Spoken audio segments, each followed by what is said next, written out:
Buen día, ¿cómo están? Continuamos el estudio de los Evangelios. Este es el tema 15, el rechazo en Nazaret, segunda parte. Dice la palabra en Lucas 4, del 20 al 22, y enrollando el libro, lo dio al ministro y se sentó, y los ojos de todos en la sinagoga estaban fijos en él, y comenzó a decirles: Hoy se ha cumplido esta escritura delante de vosotros.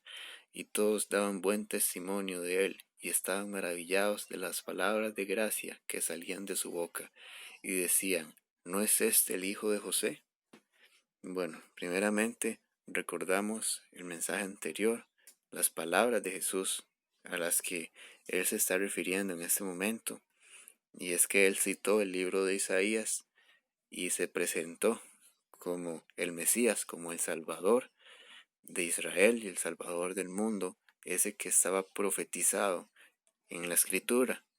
Y en ese momento dice que todos estaban maravillados de sus palabras.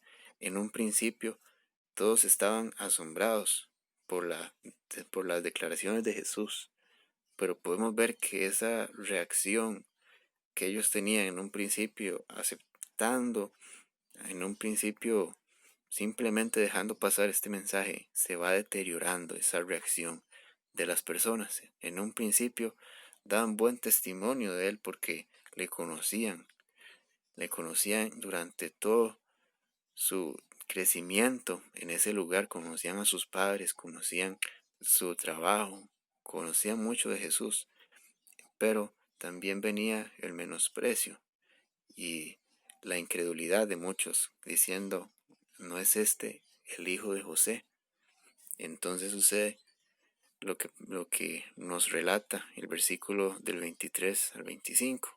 Dice: Él les dijo: Sin duda me diréis este refrán: Médico, cúrate a ti mismo. De tantas cosas que hemos oído que se han hecho en Capernaum, haz también aquí en tu tierra. Y añadió: De cierto os digo que ningún profeta es acepto en su propia tierra. Y en verdad os digo que muchas viudas había en Israel en los días de Elías, cuando el cielo fue cerrado por 3 años y 6 meses, y hubo gran hambre en toda la tierra. Entonces Jesús, conociendo los pensamientos de los que estaban ahí en ese momento, él dijo estas palabras. Él se dio cuenta de que estaban dudando de él y de lo que ellos estaban pensando. Entonces Jesús dice: De cierto digo que ningún profeta es acepto en su propia tierra. Podemos ver en la palabra, por ejemplo, claramente todos los profetas del Antiguo Testamento, muchos eran menospreciados, eran odiados por el pueblo de Israel porque decían la verdad, no solamente decían palabras de bendición para el pueblo, sino palabras de exhortación al pueblo, y eso nunca les agradaba. Por eso los profetas eran perseguidos, eran acusados. Por ejemplo, también la vida de José. José el soñador, si lo podemos llamar así, en el libro de Génesis, que fueron sus hermanos los que le vendieron, los que tuvieron envidia de él y le hicieron mal, pero que al final Dios transformó en bien. Por ejemplo, podemos ver a Noé, que él tenía una palabra que Dios le había dado, y en el momento que lo dijo nadie le creyó porque le conocían, porque era una locura para ellos.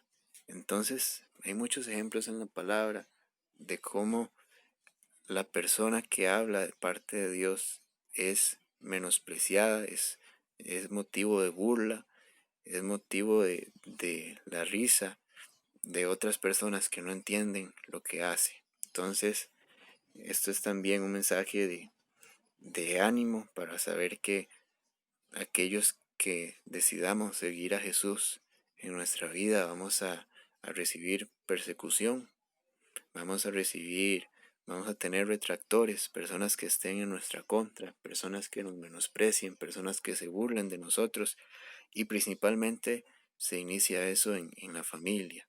De un momento a otro, el cambio que Dios puede hacer en la vida de una persona carnal no la puede entender.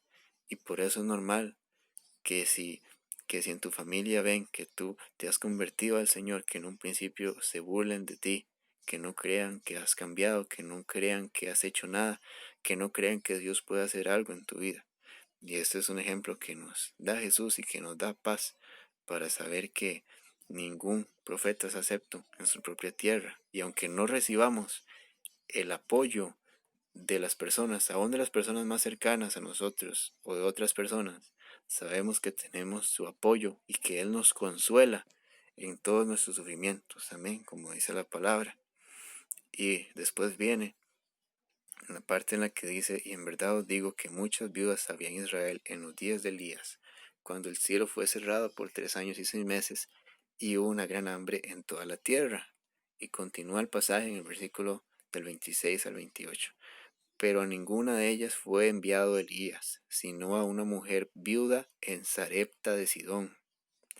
Y muchos leprosos había en Israel en el tiempo del profeta Eliseo, pero ninguno de ellos fue limpiado, sino Naamán el sirio. Al oír estas cosas, todos en la sinagoga se llenaron de ira. Bueno, primeramente para hablar acerca de la viuda de Sarepta, lo que se refiere Jesús a los pasajes, a la situación que se refiere Jesús, está escrito en Primera de Reyes 17, del 8 al 24. Capítulo 17, versículos del 8 al 24. Podemos ver, y aquí nos lo dice, la viuda en Sarepta de Sidón. Este no es un pueblo de Israel, el pueblo de Sidón es un pueblo de Líbano. La viuda no era israelita, y en aquel tiempo el pueblo de Israel estaba pasando una situación difícil, pero Dios en su poder, en su deseo, como dice la palabra en Job 23:13, pero si Él determina una cosa, ¿quién lo hará cambiar? Su alma deseó e hizo. A Dios nadie le puede cuestionar sus decisiones porque su voluntad es buena, agradable y perfecta. Dios en su perfecta voluntad decidió ayudar, decidió hablar y tratar con una viuda, con alguien que estaba en necesidad, que no era el pueblo de Israel, que era la viuda de Sarepta. Entonces podemos ver que Dios bendice a las personas con corazones generosos, primeramente, personas que en ese momento Dios prueba el corazón de la viuda y ella desea ayudar a pesar de lo poco que tiene. Ella desea ayudar a Elías. Entonces ella demuestra que tiene fe en Dios, de que puede proveerle lo que ella necesita. Como enseña la palabra, que la fe sin obras es muerta. Y luego podemos ver en Naamán, que también era sirio, no era del pueblo de Israel. Y en aquel tiempo habían muchos leprosos en Israel. Pero Dios quiso sanar a Naamán, que era sirio. Entonces podemos ver que estas personas tenían un corazón recto para con Dios, tenían un corazón humilde y quebrantado, un corazón dispuesto a buscar a Dios. A Dios eso es lo que le interesa. Como dice la palabra en Juan 3:16, de tal manera amó Dios al mundo, a todas las personas. Ya no hay ni judío, ni griego, ni esclavo, ni libre, dice la palabra. Todos venimos a ser uno en Cristo Jesús, quien viene a quitar toda separación. Amén. Entonces, el pueblo de Israel tenía un concepto, por lo que nos muestra esta palabra, de que solo ellos eran el pueblo escogido por Dios, solo ellos tenían como un privilegio sobre los demás pueblos, sobre las demás naciones, y que solo ellos eran aceptados por Dios simplemente por ser israelitas. Y a Dios no le interesa la categoría que tenga una persona, la etiqueta que tenga una persona, de dónde sea una persona. A Dios lo que le interesa es el corazón de esa persona. si está dispuesto a servirle, a amarle, si ve lo bueno que ha sido Dios con ella y quiere entregar su vida a Él. Entonces todas las personas que estaban ahí se llenaron de ira, dice el pasaje. Y continúa diciendo el versículo del 29 al 30. Y levantándose le echaron fuera de la ciudad y le levantaron hasta la cumbre del monte sobre el cual estaba edificada la ciudad de ellos para despeñarle.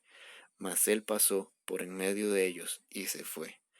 Aquí podemos ver cómo cambia completamente la reacción de las personas que estaban ahí cuando Jesús, en otras, parafraseando estos pasajes, les dice: yo vengo por el mundo entero, yo no vengo solo por ustedes. Ustedes no crean que son intocables, ustedes no crean que son los únicos. Yo vengo por aquellos que tengan un corazón humilde. Ese era el mensaje que está en el versículo de Isaías. Él sana a los quebrantados de corazón, a los pobres de espíritu. Y en ese momento las personas que estaban en la sinagoga eran orgullosos, eran altivos y no reconocían a Jesús. No reconocían a Jesús y lo menospreciaban. Entonces el mensaje de Jesús les choca, les molesta y le echan fuera de la ciudad. Y dice que lo llevaron a un monte sobre el cual estaba edificada la ciudad para despeñarle, para tirarle. Y dice que Jesús pasó en medio de ellos y se fue. Aquí podemos ver, y es impresionante cómo, recordando la tentación de Jesús en el desierto, cómo Satanás le pedía que se tirara desde un monte muy alto para que los ángeles de Dios vinieran a sostenerle. Sus ángeles vinieran y le sostenieran. Pero en este momento en el que Jesús estaba en una situación muy grave, muy terrible, de que iban a matarle, Jesús muestra su poder como Dios y muestra el poder que él tenía, y pasó por en medio de todas esas personas y él se fue. No pudieron hacerle nada, no pudieron tocarlo, porque el Espíritu de Dios estaba con él, porque él mismo es el verbo de Dios. Entonces podemos ver el poder de Jesús y cómo Jesús usa su poder cuando es necesario, no cuando el enemigo le estaba diciendo que era fuera del tiempo de Dios. Y ahora, para comprender un poco más de qué se trata este mensaje, hay una palabra muy acorde con este tema que está escrita en 1 Corintios 1, del 18 al 20. Porque la palabra de la cruz es locura a los que se pierden, pero los que se salvan, esto es, a nosotros, poder de Dios. Pues está escrito: destruiré la sabiduría de los sabios y desecharé el entendimiento de los entendidos. ¿Dónde está el sabio? ¿Dónde está el escriba? ¿Dónde está el disputador de este siglo? ¿No ha enloquecido Dios la sabiduría del mundo? Entonces podemos ver lo que dice esta palabra. La palabra de la cruz es locura para los que se pierden, para los que son altivos, los que se creen sabios. Dios los avergüenza, y es lo que sucede en este pasaje. Y dicen los versículos del 21 al 22. Pues ya que en la sabiduría de Dios el mundo no conoció a Dios, mediante la sabiduría agradó a Dios salvar a los creyentes por la locura de la predicación. Porque los judíos piden señales y los griegos buscan sabiduría. Y dice el 23 al 25, pero nosotros predicamos a Cristo crucificado, para los judíos ciertamente tropezadero, y para los gentiles locura, mas para los llamados, así judíos como griegos, Cristo, poder de Dios y sabiduría de Dios. Porque lo insensato de Dios es más sabio que los hombres, y lo débil de Dios es más fuerte que los hombres. Entonces podemos ver por qué la reacción de las personas que estaban en la sinagoga. ¿Por qué querían matar a Jesús en ese momento?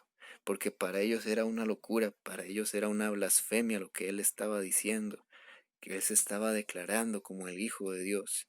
Ni aun la propia familia de Jesús creía en ese momento en él, y lo vamos a ver después con los versículos de la palabra. No creían en Jesús las personas. Por eso, para ellos era una locura lo que estaba diciendo. Querían matarle, porque la palabra de la cruz es una locura. Dios no mira las obras de los hombres, sino que Él muestra su gracia y su misericordia y la ofrece gratuitamente a todo aquel que decida creer en Jesús y vivir para su gloria solamente. Las personas sabias en ese momento, el pueblo de Israel, los escribas y los fariseos, esas personas acostumbradas a tratar de cumplir la ley con todas sus fuerzas, a tratar de agradar a Dios por sus obras, a exaltarse a ellos mismos por lo que estaban haciendo, a considerarse buenos y agradables delante de Dios por lo que ellos eran, no podían aceptar que Jesús venga y que diga que todo el mundo puede ser salvo por la palabra de Dios, que Él no está buscando obras, que Él no está buscando sacrificios, que Él está buscando un corazón quebrantado. Y eso era lo que ellos no podían aceptar, no querían aceptar, y por eso querían matar a Jesús en este momento. Podemos ver el poder de la palabra de Cristo y el poder de Jesús en este pasaje tan maravilloso y tan glorioso, y tenemos que agradecer a Dios que su gracia se extendió a toda la tierra, que Él en su misericordia y en su sabiduría y en su amor decide salvar al pecador, no importando su lugar, no importando su nacionalidad, no importando ninguna otra cosa, que el gran amor de Dios que puede salvar al más perdido, que puede rescatar a aquel en quien nadie cree, en quien nadie confía.